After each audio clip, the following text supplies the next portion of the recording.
గుంటూరు నగరంలో నిరుద్యోగ యువత సమస్యలపై అఖిల భారత యువజన సమైక్య ఆధ్వర్యంలో నిరసన కార్యక్రమం నిర్వహించారు. కొత్తపేట సిపిఐ కార్యాలయం నుంచి భగత్ సింగ్ సర్కిల్ వరకు యువత మెడలకు ఉరితాల్లో బిగించుకుని భిక్షాటన చేస్తూ నిరసన వ్యక్తం చేశారు.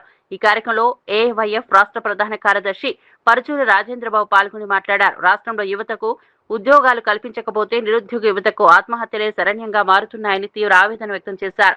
ఎన్నికల సమయంలో ఇచ్చిన హామీలను కూటమి ప్రభుత్వం విస్మరిస్తోందని విమర్శించారు. ఈ రాష్ట్రాన్ని మార్చడం జరిగింది. దానికి ఉదాహరణ చూస్తా ఉంటే యువగలం పాదయాత్రలో నారా లోకేష్ గారు మీ పెద్దన్నని మనం అధికారంలో రాగానే నిరుద్యోగ వృత్తిస్తాం, అధికారంలో రాగా నిరుద్యోగ వృత్తిస్తామని యువత చేత గంపగుత్తుగా ఓట్లు వేయించుకొని అధికారంలోకి రాగానే ఏరు దాటినాక దెబ్బ తగలేసే విధంగా ఈ రాష్ట్రంలో ఉన్న యువకుల పక్షాన వ్యవహరించడం జరుగుతూ ఉందని అన్ని వర్గాల్లో ఉన్న యువత మొత్తం కూడా ఆలోచన చేస్తూ ఉన్నారు. తక్షణమే మీరు ఏదైతే ఎన్నికల హామీలో పొందుపరిచాలో జనవరి 1కి జాబ్ క్యాలెండర్, అంతకుముందు మీరు చెప్పారు 2,35,000 ఉద్యోగాలు మేము రాంగల్లే భర్తీ చేస్తామని.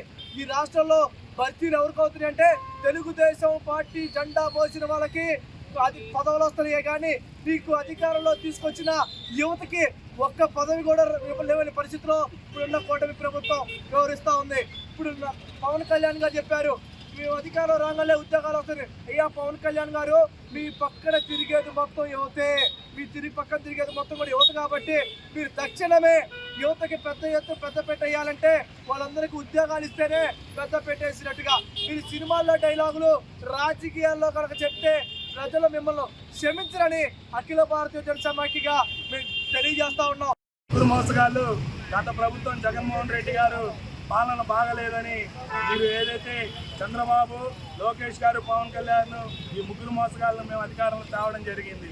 మీరు ఏదైతే గతంలో హామీ ఇచ్చారో మేము అధికారంలో రాగానే జనవరిన జాబ్ క్యాలెండర్ విడుదల చేస్తానన్న లోకేష్ గారు, లేకపోతే 3,000 రూపాయలు నిరుద్యోగ వృత్తి ఇస్తామన్న లోకేష్ గారు, లేకపోతే 107, 108 జీవో జగన్మోహన్ రెడ్డి తెచ్చిన జీవోలు నేను రద్దు చేస్తానన్న చెప్పిన లోకేష్ గారు మీరు ఎక్కడ ఉన్నారని ప్రశ్నిస్తూ ఉన్నాము. మీరు మా యువతను మోసం చేశారని చెప్తా ఉన్నాము. అదేవిధంగా ఈ దేశంలోనే సీనియర్ ముఖ్యమంత్రి నేను, ఎలా అయితే నేను సంపద సృష్టిస్తానో చూడండి అని చెప్పి జగన్మోహన్ రెడ్డి గారు సంపద సృష్టించిన మెడికల్ కాలేజీలు ఏదైతే దాన్ని తెగనమ్ముతా ఉన్నాడు. కాబట్టి చంద్రబాబు మోసగారి, మరోవైపు పవన్ కళ్యాణ్ గారు ఏదైతే ఈ రాష్ట్రంలో 30,000 మహిళలు తప్పిపోయారు, నా దగ్గర కేంద్ర ఇంటెలిజెన్స్ రిపోర్ట్ ఉంది, కేంద్ర ముఖ్యులు నాకు చెప్పారని చెప్పారు. అదే కేంద్రంతో నువ్వు లాలించబడ్డావు, అదే కేంద్రంలో భాగస్వామిగా ఉన్నావు. 30,000 మహిళల్లో ముగ్గురినైనా పిలుచుకుని వచ్చావని అడుగుతా ఉన్నాము. నా అన్న తమ్ముళ్ళకి, అక్క చెల్లెలకి చెప్తా ఉన్నాను, వాలంటీర్లకు 5,000 కాదు 10,000 ఇస్తానని నమ్మండి అని చెప్పారు పవన్ కళ్యాణ్ గారు. మీ హామీ ఏమైందని అడుగుతా ఉన్నాం పవన్ కళ్యాణ్ గారు. కాబట్టి ఈ ముగ్గురు మోసగాళ్ళు ఆంధ్ర ప్రజల్ని మోసం చేశారు. మేము ఒకటే హెచ్చరిస్తా ఉన్నాము, జాబ్ క్యాలెండర్ తక్షణమే విడుదల చేయాలి. రేపు జనవరిలో విడుదల చేయకపోతే జనవరి చివరిన 30వ తారీఖున చలో విజయవాడ పిలుపునిస్తా ఉన్నాము. లోకేష్ గారి ఇంటిని కూడా ముట్టడిస్తాము. కాబట్టి కూటమి పెద్దలుగా ఒకటే హెచ్చరిస్తా ఉన్నాము, మీరు ఇచ్చిన హామీలు అమలు చేయకుండా మరోసారి మేమే గద్దెనెక్కుతామని మీరు అనుకుంటా ఉన్నారు.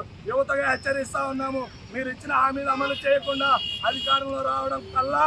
కాబట్టి ఇచ్చిన హామీలు అమలు చేసి మీరు ఓట్లు అడగాలని అఖిల భారతీయ జనసమైక్యగా హెచ్చరిస్తా ఉన్నాము.